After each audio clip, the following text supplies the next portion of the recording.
మరుధర్మ చరిత్రలో ఆయన మను ఏం చెప్పాడంటే స్త్రీలకి చదువు ఉండకూడదు, స్త్రీలు అసలు బయటకు వచ్చి కనపడకూడదు. స్త్రీ చదువుకుంటే వేదాల్లో చెప్పబడింది ఏంటంటే వర్షాలు పడవు, కరువు కాటకాలు వస్తాయని. ఆ భయం కూడా పెట్టారు.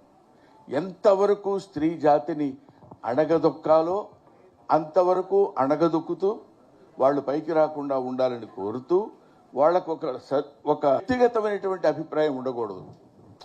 లేడీస్ అంటే దానికి లేడీస్ తయారైపోతున్నారు అంటున్నారు. ఈ మధ్య కూడా సతీ సహగమనం, భర్త చచ్చిపోతే భార్యని చితులకు తోసేవాళ్ళు.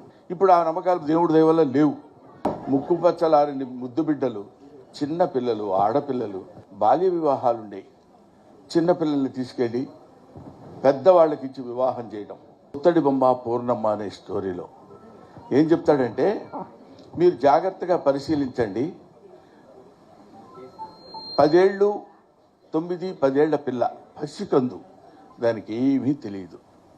దాన్ని 60 ఏళ్ల 70 ఏళ్ల వాడితో వివాహం చేస్తారు.